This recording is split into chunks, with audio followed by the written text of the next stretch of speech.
রসুলিহিল করিম ওয়ালা আলিহি ওয়াসাহাবিহি আজমাইন।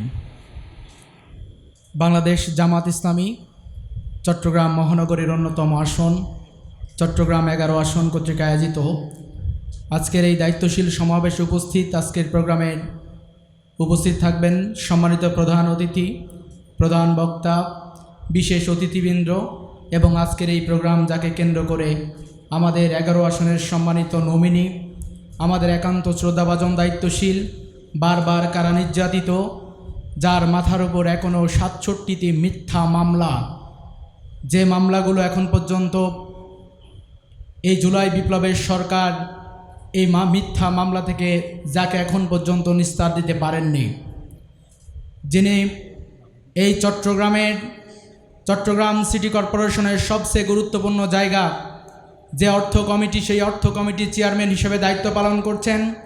এখন পর্যন্ত চট্টগ্রাম আন্তর্জাতিক ইসলামী বিশ্ববিদ্যালয়ের বোর্ড অব ট্রাস্টিজের পরিচালকের দায়িত্ব পালন করছেন, যিনি এই ময়দানে বড় হয়েছেন, জন্মগ্রহণ করেছেন, বড় হয়েছেন, যার বাবা একজন নৌবাহিনীর কর্মকর্তা ছিলেন, যার মা ছিলেন একজন স্কুলের সম্মানিত শিক্ষিকা, যিনি পরিচয়হীন, নতুন করে পরিচয় করে দেওয়ার মতো কোনো প্রার্থী নয়। আল্লাহ রাব্বুল আলামিনের দরবারে শুকরিয়া জ্ঞাপন করছি, এইরকম একটি প্রার্থী নিয়ে আজকে আমরা আপনাদের সামনে হাজির হতে পেরেছি, আলহামদুলিল্লাহ। সম্মানিত উপস্থিতি, কথা লম্বা করতে চাই না, নেতৃবৃন্দ কথা বলবেন, আমি দু একটি কথা বলে শেষ করতে চাই।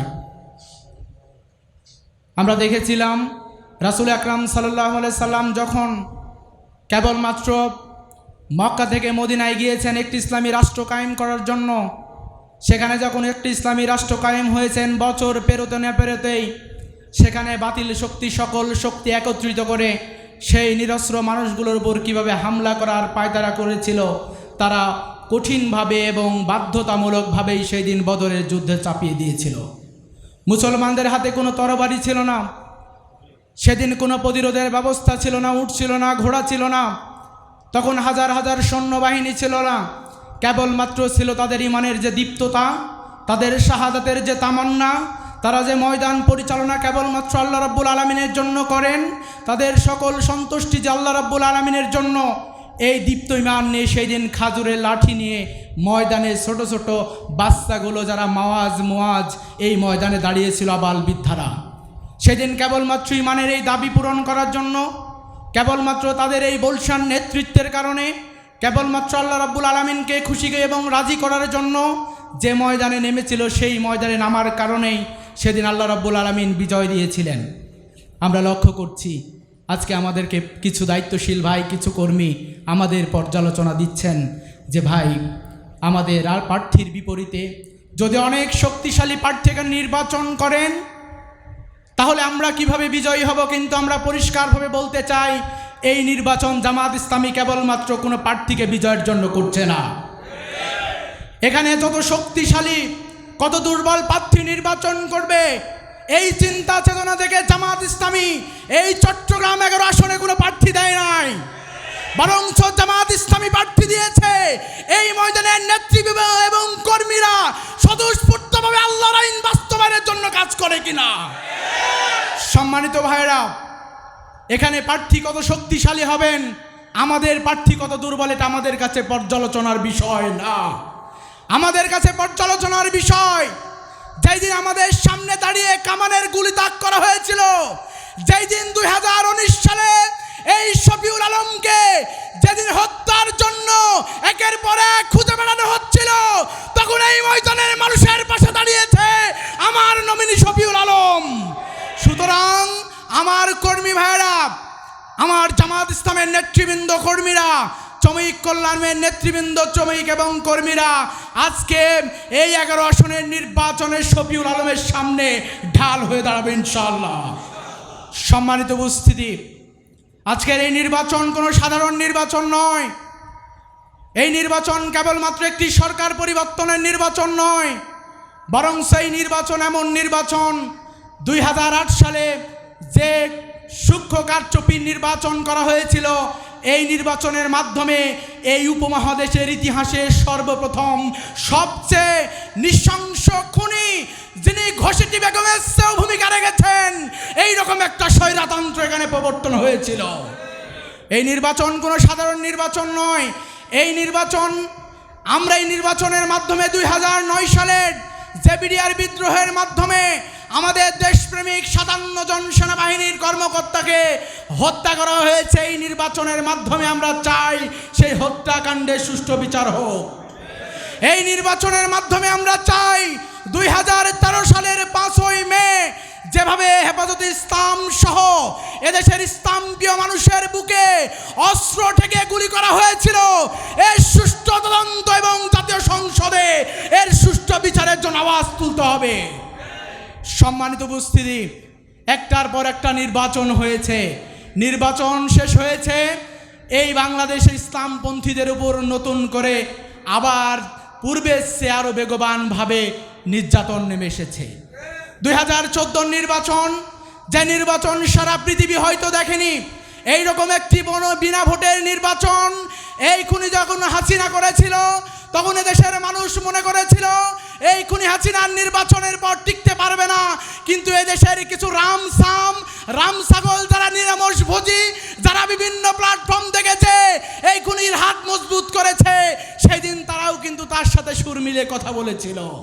জামাত ইসলামী কোনো কথা বলেনি, ইসলামী ছাত্র শিবির কথা বলেনি। ইসলামী জামাত ইসলামী যদি কথা বলতো তাহলে সেই 28 অক্টোবর ঘটতো না। জামাত ইসলামী যদি নিরামস ভোজি হয়ে এই সরকারের পক্ষে কথা বলতো, আমাদের 10 জন জাতীয় নেতৃবৃন্দকে এই যে জেলের মধ্যে রেখে আবদ্ধ করে কাউকে আবার দেখা যাচ্ছে ফাঁসির কাস্টে ঝুলিয়ে শহীদ করা হতো না। সম্মানিত উপস্থিতি, একটা নির্বাচন হয়েছে, একটা প্রহসনের মঞ্চস্থ হয়েছে, এরপরে নতুন করে আবার নতুন নির্যাতনের মাত্রা নেমে এসেছে। কি অপরাধ ছিল? এই জুলাই বিপ্লবে যারা শহীদ হয়েছে তাদের অপরাধ ছিল বৈষম্যহীন একটি সমাজ চাই। তাদের স্লোগান ছিল উই ওয়ান্ট জাস্টিস, আমরা কি চাই? আমরা ন্যায় বিচার চাই। এই স্লোগান শুধু কেবলমাত্র বৈষম্য বিরোধী ছাত্র আন্দোলনের এই প্ল্যাটফর্মের মানুষগুলো ছিল না। এই স্লোগান গত 17 বছর এদেশের মানুষকে যেভাবে নির্যাতন নিষ্পেষণ করা হয়েছিল, এদেশের মানুষ নির্যাতনের নিষ্পেষণের মাত্রা সহ্য করতে না পারে সেই দিন রাজপথে নেমে এসেছিল।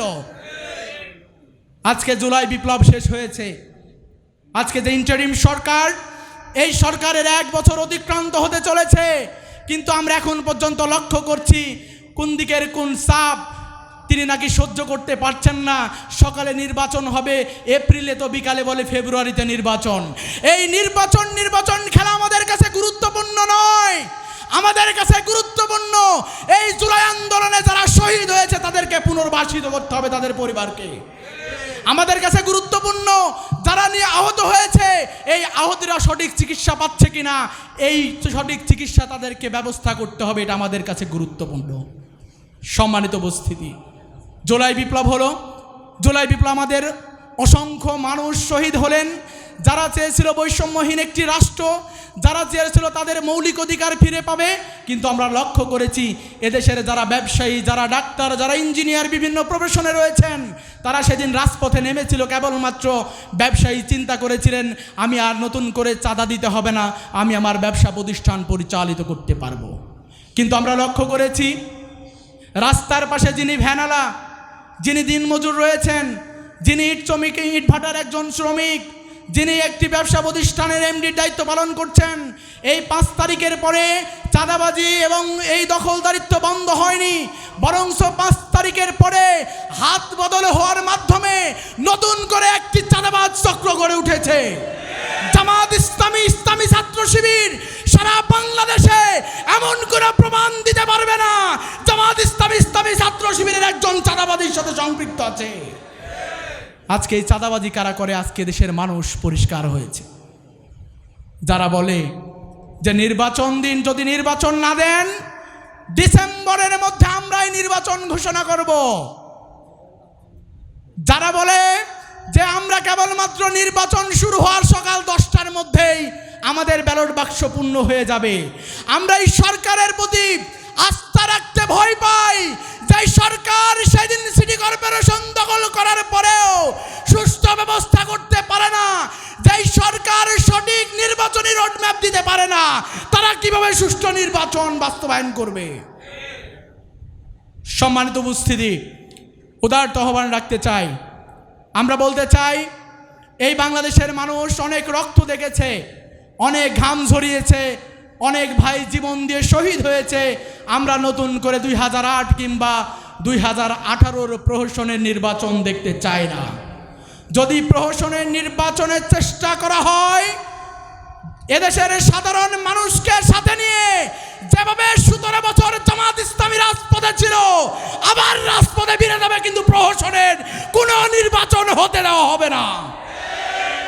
সম্মানিত উপস্থিতি, উদারত আহ্বান রাখতে চাই, আমাদেরকে পৌঁছে যেতে হবে। কেবলমাত্র আওয়াজ দিলে হবে না। কোরআনের রাষ্ট্র কায়েম করার জন্য আমরা কাজ করছি, আমাদের এই আন্দোলনকে পৌঁছে দিতে হবে আমাদের অমুসলিম ভাই বোনদের মাঝে। নির্বাচনে তারা আমাদের কাছে অত্যন্ত গুরুত্বপূর্ণ, তাদেরকে বুঝাতে হবে আল্লাহ রাসূল সাল্লাল্লাহু আলাইহি ওয়াসাল্লাম যেভাবে স্টেট কায়েমের মাধ্যমে অমুসলিমদের সর্বাত্মক মৌলিক অধিকার বাস্তবায়নের চেষ্টা করেছেন, ঠিক তেমনিভাবে জামাত ইসলামীও এই ময়দানে কোরআনের আইন যদি কায়েম হয়, যারা মুসলিম রয়েছেন তারাই সবচেয়ে বেশি মৌলিক অধিকার ভোগ করবে, এই কথা তাদের কাছে পৌঁছে দিতে হবে। আমাদের পৌঁছে দিতে হবে তরুণ এবং ছাত্র সমাজের কাছে, জামাত ইসলামী কেবলমাত্র কোনো রাজনৈতিক এজেন্ডা নয়, বরঞ্চ চট্টগ্রাম 11 আসনে আমাদের যে রাস্তাঘাটের সমস্যা, আমাদের যে জননিরাপত্তার সমস্যা, আমাদের যে মিথ্যা এবং বানোয়াট মামলা রয়েছে, আমরা এই সংসদ সদস্যকে সংসদে পাঠানোর মাধ্যমে আমরা সবগুলো বাস্তবায়ন করতে চাই। আমাদেরকে মহিলা যারা রয়েছেন ভোটার, তাদের মাঝে কাজ করতে হবে, আমাদের আত্মীয় স্বজনের মাঝে কাজ করতে হবে, তবেই কেবলমাত্র আমরা এই ময়দানকে ইসলামী আন্দোলনের জন্য বরঘাড়িতে পরিণত করতে পারবো ইনশাআল্লাহ। সম্মানিত উপস্থিতি, পরিশেষে বলতে চাই, বাংলাদেশ জামাত ইসলামী যে আশা, যে প্রত্যয় নিয়ে আমাদের সম্মানিত আজকের যে নমিনি রয়েছেন শফিউল আলম ভাইকে 11 আসনে মনোনয়ন দিয়েছেন, আমরা চেষ্টা করব মোহতারাম আমিরে জামাতকে চট্টগ্রামে 11 আসনকে আমরা উপহার দিতে চাই।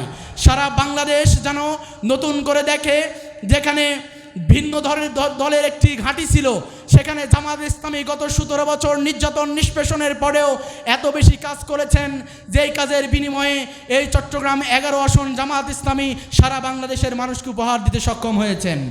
আমরা আশ্বস্ত করতে চাই, বাংলাদেশ ইসলামী ছাত্র শিবির চট্টগ্রাম মহানগর দক্ষিণ এই 11 আসন নির্বাচনে আপনাদের সুখে দুঃখে সব সময় পাশে থাকবে ইনশাআল্লাহ। পরিশেষে বলতে চাই, আমরা আমাদের আশাকাঙ্ক্ষার জায়গা কেবলমাত্র আমাদের প্রার্থী নয়, কেবলমাত্র আমাদের সংগঠন নয়, বরং এই নির্বাচন 2008 সালের নির্বাচন যদি সঠিক নির্বাচন হতো, 4 দলীয় ঐক্যজোট অবশ্যই সেদিন সূক্ষ্ম কারচুপির মাধ্যমে পরাজিত হতো না, বরঞ্চ তারাই আবার নতুনভাবে সরকার গঠন করতেন। যদি 2008 সালে সঠিক নির্বাচন হতো, আমাদের নেতৃবৃন্দ শহীদ হতেন না, আমাদের সাবেক আমিরে জামাত অধ্যাপক গোলাম আজম স্যার, আমাদের আমিরে জামাত মাওলানা মতিউর রহমান নিজামী সহ যাদেরকে শহীদ করা হয়েছে, যারা শহীদ হয়েছেন, যাদের রক্তের উপরে জুলাই বিপ্লব সংগঠিত হয়েছে, এমন অসংখ্য মানুষের আশাকাঙ্ক্ষাকে বাস্তবায়ন করার জন্যই আগামী দিনে এই চট্টগ্রাম 11 আসনে আমরা লড়তে চাই ইনশাআল্লাহ। আমাদের প্রতিপক্ষ যত শক্তিশালী হোক না কেন, আমরা সেদিন বদর উহুদ খন্দক থেকে শিক্ষা নিয়ে এই ময়দানকে আমরা ইসলামের আলোয় আলোকিত করতে চাই। আল্লাহ রাব্বুল আলামিন আমাদেরকে সেই তৌফিক দান করুন। আসসালামু আলাইকুম ওয়া রাহমাতুল্লাহ।